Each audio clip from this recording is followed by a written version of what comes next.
This is genuinely absurd, and you know we're in the depths of the offseason when your favorite team is constantly being linked to literally every player in the league. Whether they're available or not, whether they're happy or upset, the Dallas Mavericks just can't seem to run away from the rumors that they are in hot pursuit of literally every player. And over the entire season last year and this summer, we've gone over every little report, whether that was Karl Anthony Towns, Jimmy Butler, Giannis, Kevin Durant, or LeBron James several times. But earlier today, an article dropped highlighting another player added to the long list of players that we want to go after, and that player is Trae Young. The same Trae Young that we drafted many years ago, then traded away for Luka, and then traded away for Anthony Davis. So maybe this is a roundabout way where the team tries to get Trae Young back. But in this video, we're going to take a look at that report, see if there's any credibility to it, if there's a possibility that we could get Trae Young, and I'll give you my reasons why it ain't happening. But how's it going, everybody? My name is Marcel Martin. This is Mavs Digest, bringing you the latest news on everything Mavericks related. And before we get started with today's video, we are currently sitting at 21,711 subscribers. We are less than 100 days away from the start of the NBA season. And we are less than 300 subs from our goal of 22K. So if you want to be up to date on everything Mavericks related, even the dumb reports, because you know I'm going to report on them, make sure you subscribe. But the Dallas Mavericks just can't seem to run away. I mean, when you've got a GM that trades away Luka in the dead of night, yes, the odds makers, the reporters, and everybody else will assume that your team is going to make more trades to try to get literally every star in the league and just build some weird super team. Over the summer and the season, we've gone over every report, whether that was Jimmy Butler, Kevin Durant, LeBron James, Karl Anthony Towns. The reports and rumors will never end, and they still won't end, to the point where earlier today I had to drop this tweet. Trae Young? Really? Trae Young? I mean, I know we're not going to have Kyrie Irving for half the season, but we got D'Angelo Russell. We got Brandon Williams. We are trying to make room for Dante, as well as we still have Jaden Hardy at the time of recording. And I'm not saying that those players are all better than Trae Young, but we have point guards. We've got point guards that can hold it down until Kyrie Irving returns. Why would we try to go after another point guard like Trae Young? He's not bad, but to me, it just doesn't make sense. But the article that came out earlier today, titled Mavericks to Aid Cooper Flagg with Former First Round Pick. So let's see what this article has to say. As follows, the article says, the Dallas Mavericks haven't done a bad job in giving #1 overall draft pick Cooper Flagg a solid supporting cast. Yes, Kyrie Irving will be out for probably half the 2025-2026 season as he rehabs his torn ACL, but there's still Klay Thompson and Anthony Davis, though they may both be past their days of being elite, and many may consider the three injury prone. It's still good veteran experience that the team is building around Flagg. Not to mention that there's still reliable options on the floor, and yes, Klay Thompson being our oldest player, I get it, he's probably past his prime, still able to give you something on the floor, and Anthony Davis is only a year younger than Kyrie Irving. I don't think he's past his prime or being elite. That's more so on the side of him being injury prone. If he's healthy, he could play at an MVP caliber level, but that's if he's healthy. So yes, to that point, I definitely understand it. But the article does continue by saying, but now there is talk of the Mavericks adding another supporting to the long-term future they plan to have with the Duke superstar, and it's a star they're all too familiar with. According to Jonah of the Athlon Sports, there have been talks of the team going after Atlanta Hawks point guard Trae Young, whom the Mavericks drafted with the 5th overall pick in the 2018 NBA draft before trading with the Hawks and receiving Luka Doncic.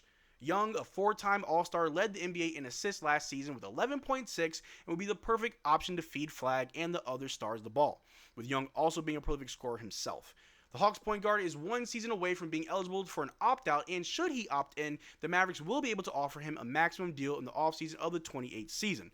However, Young has also been linked to the San Antonio Spurs to back up Victor Wembanyama, so the two Texas Hoops team could be at a tug-of-war for Young if he decides to leave Atlanta. So, a lot to just break down there. Yes, the Dallas Mavericks apparently are interested in Trae Young, and they're trying to weigh their options, I guess. And my opinion is probably nothing. More than likely, the team is looking at players that are either available now or next season. And obviously, Trae Young isn't available now. He's a player option next season. However, he doesn't have an extension. There's been no talks of it. There's been rumors and rumblings of him not being happy. We did hear a few years ago where he did ask for a trade. He offered himself up to be traded away from the team. There have been a push and pull relationship between Trae Young and the Atlanta Hawks. But as of right now, things seem to be pretty lukewarm with Trae Young and the Hawks. The Dallas Mavericks themselves should be fine with what they have. They should be very happy with their cast. Like I said, we're trying to make room for Dante Exum. We won't have Kyrie Irving for half the year, but we do have D'Angelo Russell. We got Brandon Williams, and we have Jaden Hardy.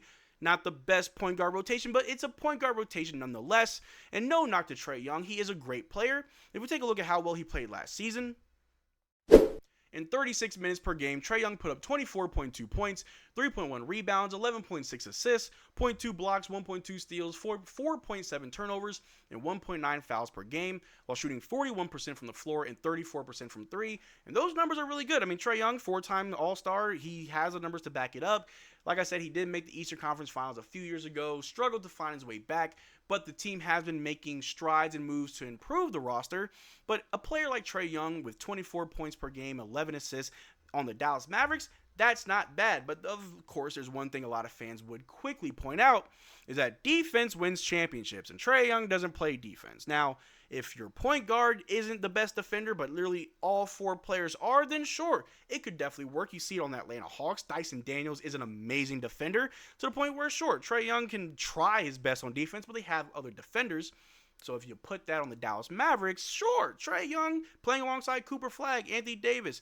We've seen Kyrie Irving play very well alongside Luka Doncic, so Kyrie Irving can slide to the 2, Trae Young to the 1. Not saying Trae Young and Luka are the same. However, we've seen it work before, meaning that we could try to make it work again. I think Trae Young would be great playing alongside D-Live as well in the pick and roll, which we know D-Live loves absolutely the best, and he's really, really good at it. So, yes, in many ways, Trae Young to the Dallas Mavericks, it can work in many different aspects. But the money ain't going to work, and that's the most important thing that we got to look at. Trae Young is up to make about $45 million this upcoming season. That's more than what we can afford in a trade. We have a lot of players on team-friendly contracts. We can't just give up 1 or 2 players and make it work unless you want to give up Anthony Davis or Kyrie Irving for Trae Young. And I doubt the Hawks look at Kyrie, well, maybe Kyrie, maybe not AD, as players that they gladly part ways with Trae Young for. If we take a look at the money specifically, Trae Young is owed $45 million the upcoming season, so there's no way a trade happens now. However, like I said, there is a player option next season for Trae Young, and if he were to opt out of it, sure, we could offer him a max deal, and we could get him. And if he decides to opt in, then sure, then next season we'll offer him a maximum deal, and that year would be the season that Klay Thompson would retire, some players come off the books, so we would have the money to offer Trae Young.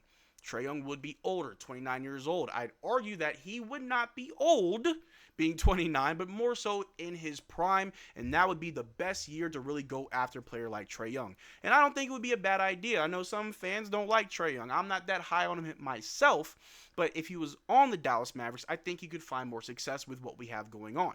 A trade would hurt this team too much, and that's the reason why we didn't trade for Kevin Durant. We didn't trade for LeBron because you give up way too much. The Dallas Mavericks, the way we are currently constructed with our salaries, we have guys on team-friendly deals, meaning we don't have bad salaries that we can dump unless you want to move Kyrie or AD, and I'd argue that really wouldn't solve any of your problems. It would just create more.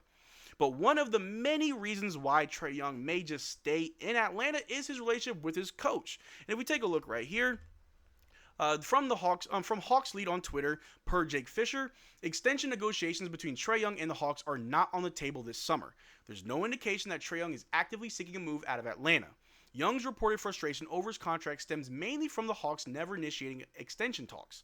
Another factor in Atlanta and Young's optimism for next season, his strong bond with Coach Quinn Snyder. So, reasons why Trae Young could be upset is the money. There's no extension. There's been no talks. The team hasn't come to him yet.